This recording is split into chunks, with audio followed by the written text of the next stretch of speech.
हाय दोस्तों, मैं सतीश राय। आज हम कक्षा 10 गणित एनसीईआरटी प्रश्नावली 3.5 भाग 2 पढ़ेंगे। भाग 1 हमने पढ़ चुका है। जो भी दोस्तों अभी तक भाग 1 नहीं पढ़ा है तो प्ले लिस्ट में जाके भाग 1 को पढ़ लेंगे। ठीक है, आइए देखते हैं प्रश्न क्या है दोस्तों। प्रश्न 4 है कि निम्न समस्याओं में रैखिक समीकरणों के युग्म बनाइए और उनके हल किसी बीजगणितीय विधि से ज्ञात कीजिए दोस्तों। ठीक है, यानी कि आपका समस्या दिया रहेगा, उसको आपको रैखिक समीकरण युग्म बनाना है।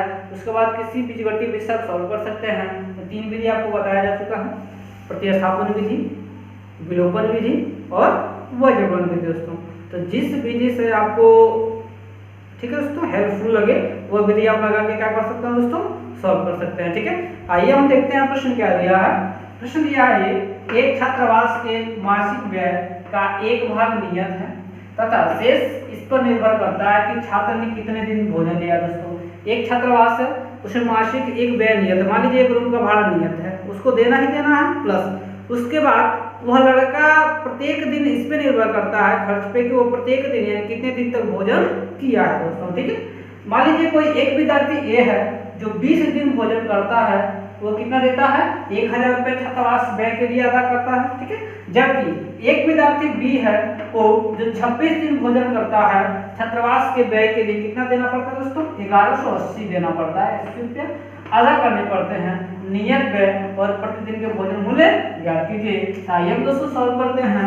तो आपको क्या निकालना, नियत व्यय। तो मान लेंगे, माना क्या दोस्तों, नियत व्यय बराबर 100 रुपया। ठीक है दोस्तों, तथा प्रत्येक दिन या प्रतिदिन, ठीक है, प्रतिदिन भोजन, ठीक है, भोजन का मूल्य।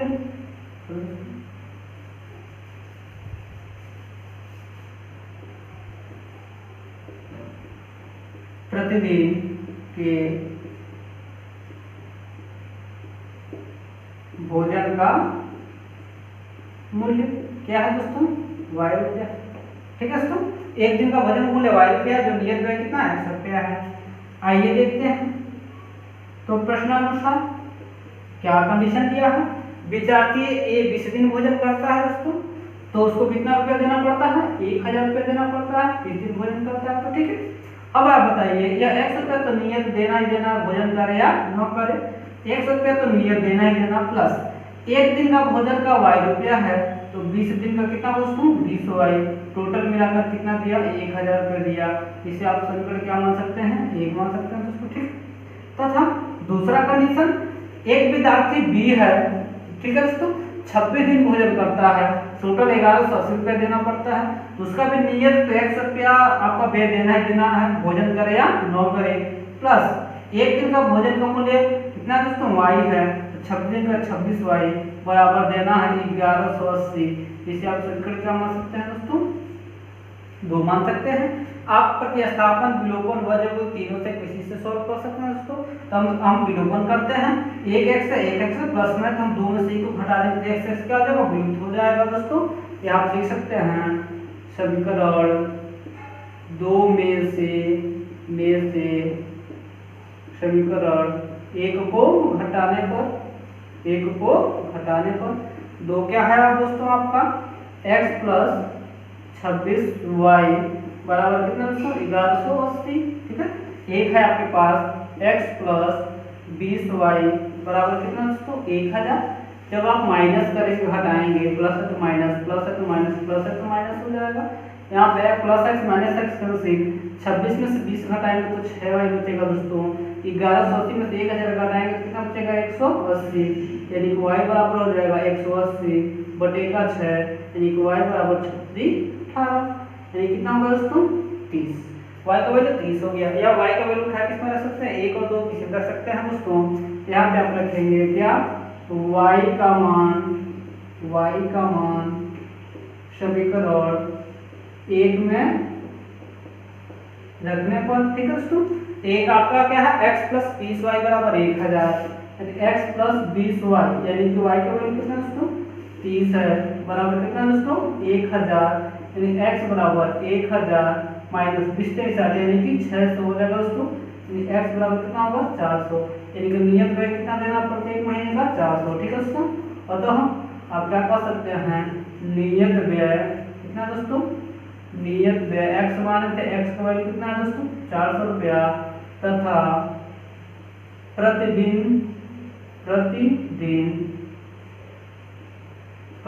के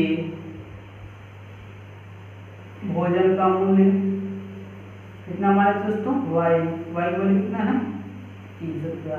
एक दिन का भोजन मूल्य कितना दोस्तों 30 रुपया आपका आंसर। ठीक है, प्रश्न 2 है दोस्तों, एक भिन्न 1/3 हो जाती है जब उसके अंश से 1 घटाया जाता है, और वह 1/4 हो जाती है जब हर में 8 जोड़ दिया जाता है, वो भिन्न ज्ञात कीजिए। अभी बताया दोस्तों भिन्न के लिए क्या दिया था, अंश और हर दिया था। ये आप मान लेंगे दोस्तों, माना भिन्न का अंश x तथा हर क्या दोस्तों y है, तो आप भिन्न क्या हो सकता है आपका, भिन्न बराबर होता है अंश बटा हर होता है दोस्तों। ठीक है, तो अंश आपके पास x है, हर कितना है y, भिन्न यहाँ हो गया। इसमें आपका कंडीशन कह रहा है दोस्तों, आइए देखते हैं पहला कंडीशन, पहला प्रश्न के अनुसार।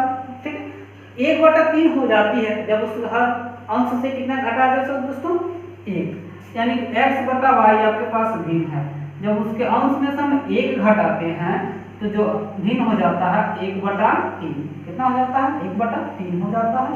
हम पक्षांतर कर देते हैं, 3 से इधर होगा तो 3x - 1 बराबर y से इधर होगा तो y गुना y, 3 से गुणा करते हैं 3x - 3x और 3 बराबर y, या आप ये लिख सकते हैं दोस्तों इसको क्या 3x प्लस है, इधर पक्षांतर करेंगे तो माइनस का y बराबर, माइनस है तो प्लस का 3, इसे समीकरण क्या मान लेंगे। तथा दूसरा शब्द क्या कह रहा है, दूसरा क्या है कि 1/4 हो जाती है जब हर में कितना जोड़ा जाता है दोस्तों 8 जोड़ा जाता है। x बटा y हर जानते हैं क्या y है, इसमें 8 हम जोड़ते हैं जिसका वैल्यू 1 क्या हो जाता है दोस्तों 4 हो जाता है। वही काम है, पक्षांतर करेंगे 4x बराबर, इधर होगा तो y प्लस 8 होगा, तो इधर पक्षांतर करेंगे तो 4x ठीक है माइनस y बराबर 8, इसे समीकरण क्या मानेंगे दोस्तों 2 मानेंगे। ठीक है दोस्तों, यहाँ पे भी माइनस y है, यहाँ पे भी माइनस y है, यानी कि क्या करेंगे एक में से दूसरे को घटा देते हैं दोस्तों। यहाँ पर लिख सकते हैं समीकरण 2 में से समीकरण 1 को घटाने पर, ठीक है दोस्तों, तो घटाएंगे 2 आपके पास है 4x - y बराबर 8, एक आपके पास है दोस्तों 3x - y बराबर 3।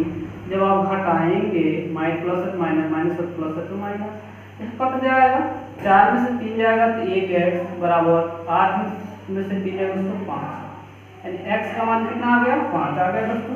यह वैल्यू उठा किस में रख देंगे 1 और 2 किसी में रख सकते हैं। ठीक है दोस्तों, अब रखेंगे x का मान समीकरण 1 में रखने पर, जब हम क्या करेंगे 1 में रखेंगे, 1 आपका यहाँ पे है दोस्तों 3x, यानी 3 गुणा x का वैल्यू कितना है 5 माइनस y बराबर 3, क्या हो जाएगा 3 बचे 15 प्लस माइनस का 3 बराबर माइनस से 75 प्लस का y, यानी कि y बराबर 15 + 3 जाएगा कितना दूर होगा दोस्तों 12, कितना होगा 12 होगा।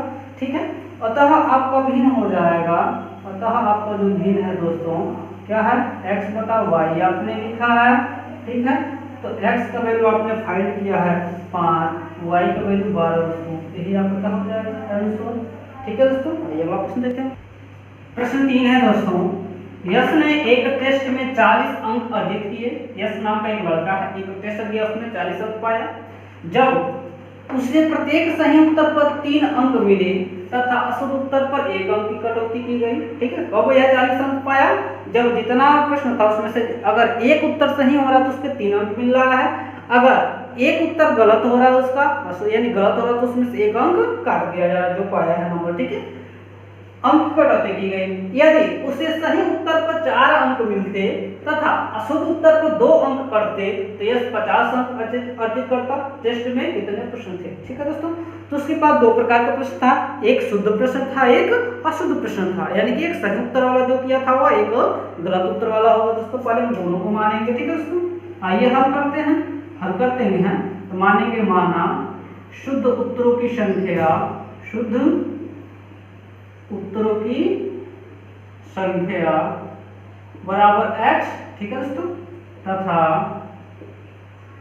अशुद्ध उत्तरों की संख्या, अशुद्ध उत्तरों की संख्या क्या है दोस्तों? y है। ठीक है, ध्यान देंगे। उसके पास कितने उत्तर सही है? x है। और कितने उत्तर गलत हैं? y उत्तर गलत हैं। आइए हम कंडीशन लगाते हैं। ध्यान से, बहुत ही इजी क्वेश्चन है, बस आपको थोड़ा सा दिमाग लगाना दोस्तों। आइए थोड़ा समझें। अब आप यह बताएंगे कि प्रत्येक शुद्ध उत्तर पे 3 अंक मिलता है। अगर उसके पास x, मान लीजिए x या फिर 10 अगर शुद्ध उत्तर है तो कितना प्रत्येक पे 3 मिल जाते हैं, यानी कि 3 × 10 कितना अंक मिलता है उसको? 30 अंक मिलता है। यानी कि जितना शुद्ध उत्तर है उसमें और प्रत्येक का जो नंबर मिलेगा उसको हम गुणा करते हैं।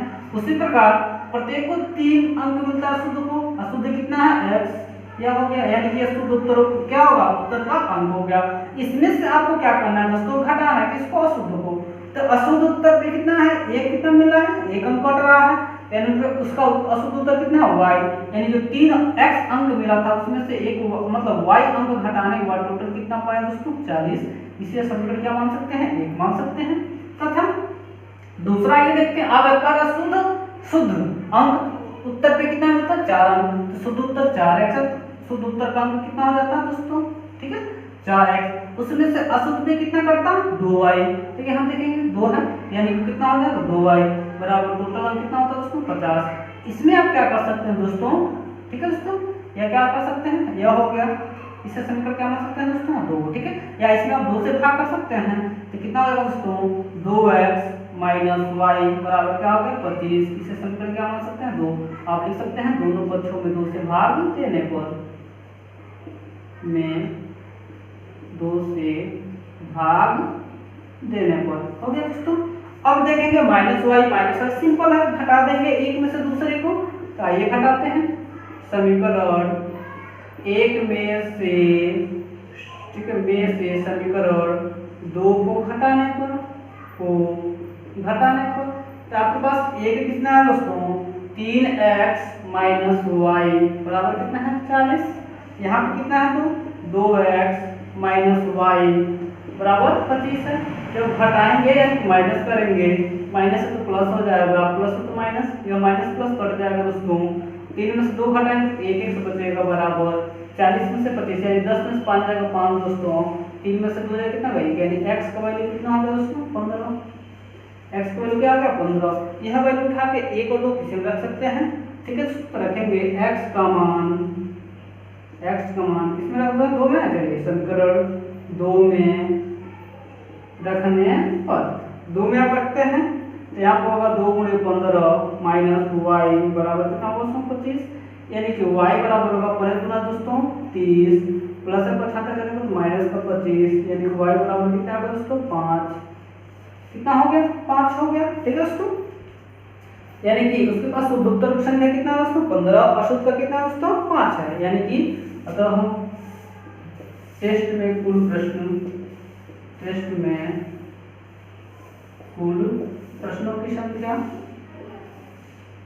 की संख्या ध्यान देंगे दोस्तों, यानी कि प्रश्न का मतलब हो जो सही है वो भी, जो गलत है वो भी, टोटल प्रश्न होता है। यानी कि शुद्ध उत्तर की संख्या और अशुद्ध उत्तर की टोटल प्रश्न होगा। यानी x का वैल्यू आपके पास कितना है दोस्तों? 15 प्लस y का है 5, यानी टोटल कितने प्रश्न थे दोस्तों? 20 थे। कितने प्रश्न थे? 20 थे। आइए अगला देखते हैं। प्रश्न 4 है, एक राजमार्ग पर 2 स्थान A और B है। ठीक है, 100 किलोमीटर की दूरी पे है। एक कार A से तथा दूसरी कार B से एक ही समय चलना प्रारंभ करती है। यदि A कारें भिन्न चालों से, यानी ठीक है, एक ही दिशा में चलती हैं तो 5 घंटे पश्चात मिलती हैं। यदि वे विपरीत दिशा में चलती हैं तो 1 घंटे पश्चात मिलती हैं। दोनों कारों की चाल ज्ञात करिए दोस्तों। ठीक है दोस्तों, एक राजमार्ग है, मान लीजिए यहाँ पर राजमार्ग का रास्ता है। ठीक है, यहाँ पे दो बिंदु है, यहाँ पे एक बिंदु ए है, यहाँ पे एक बिंदु क्या है दोस्तों बी है। इन दोनों बिंदुओं के बीच की दूरी टोटल कितना है 100 किलोमीटर। कितना दोस्तों 100 किलोमीटर। ठीक है, किसी समय क्या करते हैं हम एक ही समय पे, ठीक है, कार ए, एक कार पहली कार बिंदु ए से चलना प्रारंभ करता है, दूसरी कार बिंदु बी से प्रारंभ करना चालू करता है, दोनों का अलग अलग आचार है। तो 5 घंटे बाद मान लीजिए बिंदु सी पे मिले, कितने घंटे बाद 5 घंटा ए भी चला, 5 घंटा ए भी चला। ठीक है दोस्तों, यह है। तो अब तो चाल निकालना है, तो पहले हम क्या करते हैं, आइए हल करते हैं। पहले हम मान लेंगे, माना पहली कार का चाल बराबर x किलोमीटर पर आवर, ठीक है, तथा दूसरी कार का चाल कितना दोस्तों y किलोमीटर पर आवर। ठीक है, यानी कि x किलोमीटर पर घंटा चाल से ये जो बिंदु ए पे है पहली कार वो चलता है, और y किलोमीटर पर घंटा की चाल से बिंदु बी पे जो कार है दूसरी कार वो चलता है। ठीक है दोस्तों, अब यह बताएंगे यहाँ पे दोनों कितने टाइम ले रहे हैं, 1 घंटा 5 घंटा ए भी ले रहा है, 5 घंटा ए भी ले रहा है, दोनों एक ही दिशा में, यानी कि इसी दिशा में ए भी जा रहा है और बी भी इसी दिशा में जा रहा है। ठीक है दोस्तों, आइए हम देखते हैं। तो प्रश्नानुसार क्या निकाल सकते हैं, अब बताएंगे। ठीक है, यहाँ लिख सकते हैं, पहली कार द्वारा 5 घंटे में तय की गई दूरी। अब बता सकते हैं तो दूरी बराबर क्या होता है, चाल गुणे समय। ठीक है, तो आपको चाल कितना है, पहले कार का x है, समय कितना है 5, यानी कि 5x किलोमीटर। क्या हो जाएगा दोस्तों, इसी प्रकार तथा दूसरी कार द्वारा चली गई दूरी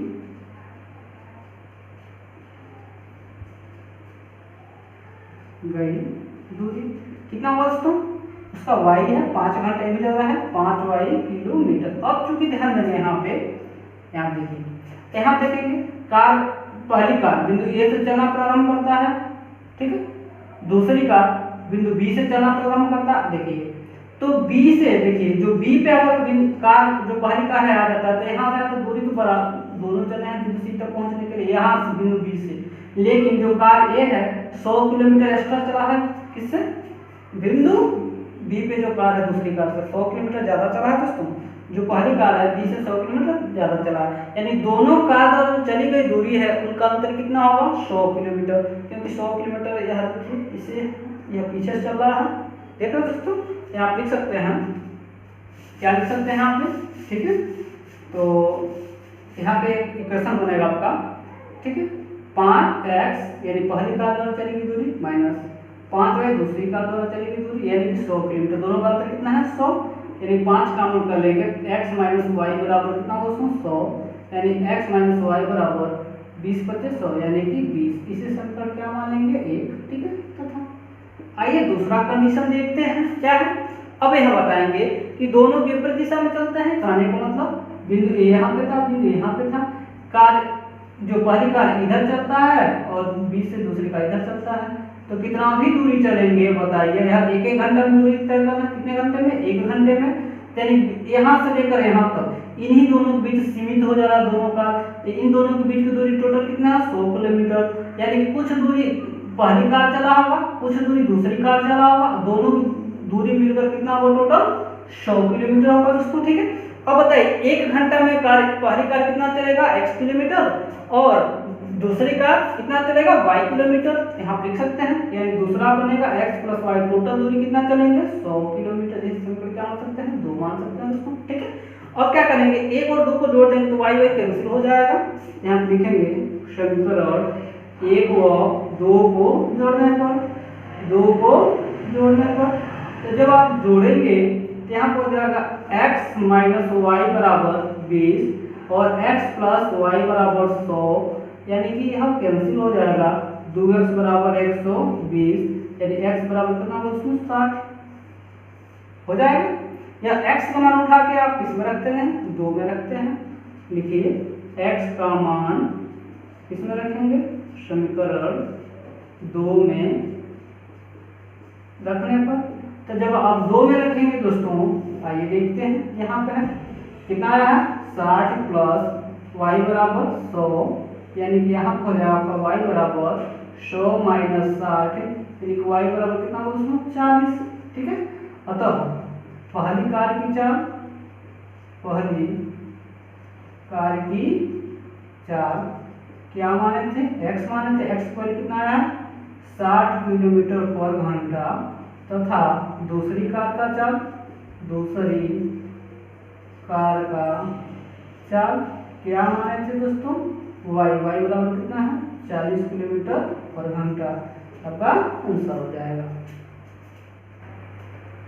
प्रश्न 5 है, एक आयत का क्षेत्रफल 9 वर्ग इकाई कम हो जाता है यदि उसकी लंबाई 5 इकाई कम कर दी जाती है, ठीक है, और चौड़ाई 3 इकाई बढ़ा दी जाती है।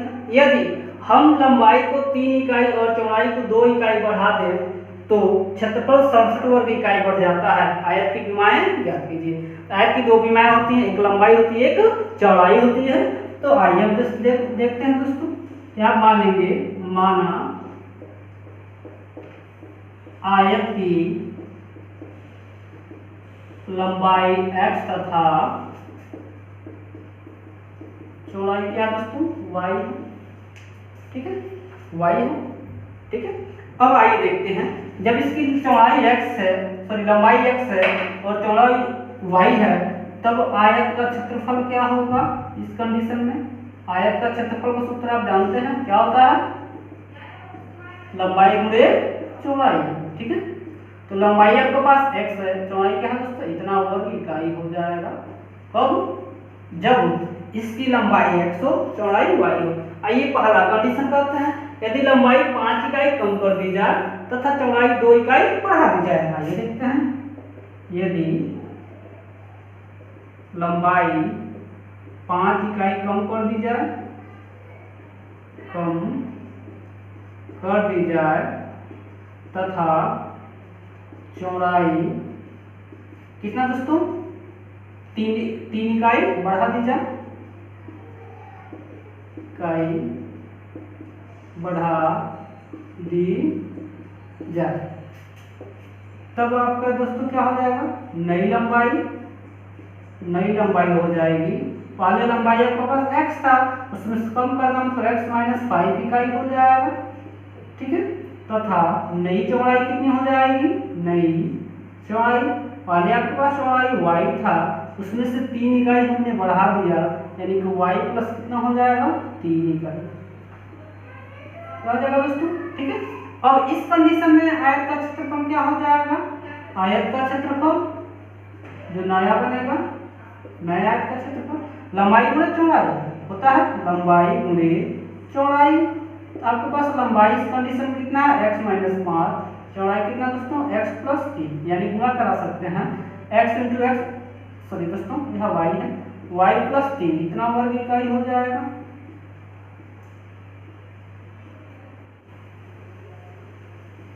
प्रथम शर्तानुसार पहला शब्द क्या कर रहा है कि यदि हम क्या करें, देखिए लंबाई 5 इकाई कम कर दें तथा चौड़ाई 3 इकाई बढ़ा दें, तो उसका जो क्षेत्रफल बन आएगा, नया क्षेत्रफल पुराने क्षेत्रफल से 9 वर्ग इकाई क्या हो जाता है, कम हो जाता है। तो पुराना क्षेत्रफल आपके पास कितना दोस्तों x y है, और नया क्षेत्रफल आपके पास है x माइनस 5 y प्लस 3। तो यह जो नया क्षेत्रफल है दोस्तों, पुराने क्षेत्रफल से 9 वर्ग इकाई कम है।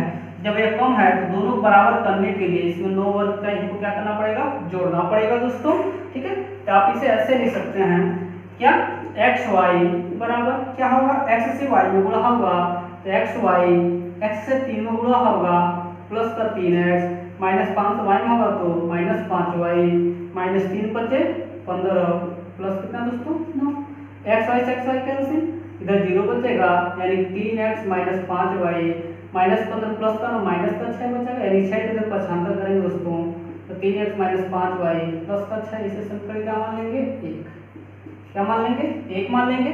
आइए दूसरा कंडीशन क्या कर रहा है, यदि हम लंबाई 3 इकाई, यदि लंबाई 3 इकाई, ठीक है दोस्तों, तथा चौड़ाई कितना बढ़ा दें, 2 इकाई बढ़ा दे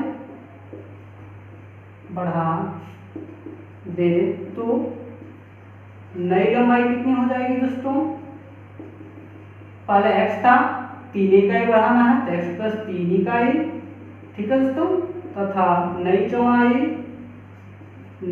आपका हो जाएगा, पहले y था 2 इकाई बढ़ाना है तो y प्लस 2 इकाई हो जाएगा दोस्तों, हो जाएगा।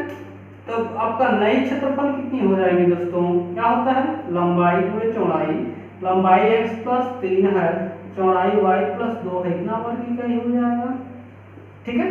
इसके लिए आपका कंडीशन कहा है द्वितीय शर्त अनुसार, इसके लिए आपको दूसरा शर्त कहा है दोस्तों, क्या कहा है दूसरा शर्त, ठीक है, आपका दूसरा शर्त कहा है क्या कि यदि हम लंबाई 3 इकाई और चौड़ाई 2 इकाई बढ़ा दें तो जो उसका क्षेत्रफल कितना बढ़ जाता है 67 वर्ग इकाई, यानी कि जो पहले क्षेत्रफल था xy, इससे जो आपका इस समय का जो क्षेत्रफल आया है क्या कि लंबाई हमने 3 वर्ग इकाई बढ़ा दिया, चौड़ाई को 2 वर्ग इकाई बढ़ा दिया, जो इससे यह 67 वर्ग इकाई क्या है बड़ा है, तो बराबर करने के लिए 67 वर्ग इकाई इसमें से क्या करना पड़ेगा, घटाना पड़ेगा या इसमें हमको जोड़ना पड़ेगा, दोनों सेम होगा, यानी x y बराबर हो जाएगा, x से y होगा तो xy, x से 2 में गुणा करेंगे तो 2x, 3 से y करेंगे तो 3y प्लस 3 दूना 6 माइनस 3 दूना कितना होगा 6 माइनस कितना होगा 17, ठीक है दोस्तों। x y से x y कैंसिल, इधर 0 बचेगा आपका, यहाँ बचेगा 2x प्लस 3y, ठीक है, माइनस 67 प्लस का 6 यानी कि कितना होगा दोस्तों माइनस का कितना होगा दोस्तों 61 होगा, ठीक है, यानी कि 2x plus 3y minus 75 plus का 61, इसे समीकरण क्या मान लेंगे दोस्तों 2। अब आप क्या देख रहे हैं, यहाँ पे 1 है, यहाँ पे 2 है, तो या तो हम x का गुणांक बराबर बनाएं या तो y का गुणांक बराबर बनाएं, किसके लिए, किससे सॉल्व करने के लिए दोस्तों, विलोपन विधि से सॉल्व करने के लिए, ठीक है। तो हम क्या करते हैं, आइए माइनस है प्लस है तो हम y का ही गुणांक सेम बनाते हैं, ठीक है, तो आइए देखते हैं,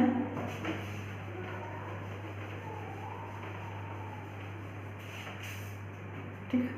तो y का गुणांक सेम बनाने के लिए देखिए यहाँ पे y का गुणांक 5 है, यहाँ पे y का गुणांक 3 है, 3 और 5 का LCM कितना है दोस्तों 15 होता है, कितना होता है 15 होता है, ठीक है, यानी कि इसमें 3 से गुणा कर दे, इसमें 5 से गुणा कर दें, तो लिख सकते हैं दोस्तों यहाँ पे समीकरण 1 गुणे 3, ठीक है, प्लस समीकरण 2 गुणे 5 से, ठीक है दोस्तों, 1 में 3 से करना है, 3 त्रिका 9x माइनस 3 बचे 15y, 3 छक्के 18, इसमें करना 5 से, तो 5 दूना 10x, ठीक है, प्लस 5 तिहाई 15y, 5 से करेंगे 5 एकम 5, ठीक है दोस्तों, 5 छक्के 30, यानी कि आप जोड़ेंगे क्या हो जाएगा कैंसिल, कितना होगा 19x, 9 10 19 बराबर 8 पर 13 3 हासिल 1 1 1 2 यानी 323, यानी x बराबर हो जाएगा दोस्तों 323 बटे का 19,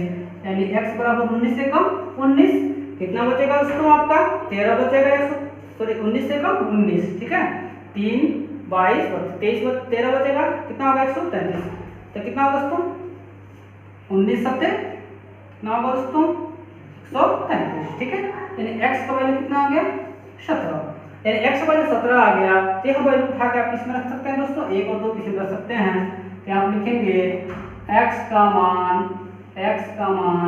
समीकरण 1 में रखने पर 1 2 किसी में रख सकते हैं, यहाँ पर रखेंगे 3 गुणे कितना दोस्तों 17 है, हो जाएगा माइनस 5y बराबर 6 हो जाएगा दोस्तों, यानी कि माइनस 5y बराबर 6, 7 के 51 प्लस में 75 करें माइनस 51, माइनस 5y बराबर हटा दीजिए 11 में 6 जाएगा 5 होगा दोस्तों, यानी कि माइनस का 45, यानी कि y बराबर माइनस 45 बटा माइनस का 5, यानी कि y बराबर 5 9 45, ठीक है दोस्तों। बताओ आयत की लंबाई कितना आपने माना था दोस्तों, x माना था, x वैल्यू है 17 इकाई, ठीक है दोस्तों, तथा चौड़ाई कितना हो गया आपने माना था 9, y माना था दोस्तों y, तो y का कितना आएगा 9 इकाई, आप इकाई इसलिए लिख रहे हैं क्योंकि यहाँ पे कोई मात्रक नहीं दिया मीटर सेंटीमीटर, इसलिए हमने क्या किया इकाई दिया दोस्तों, ठीक है।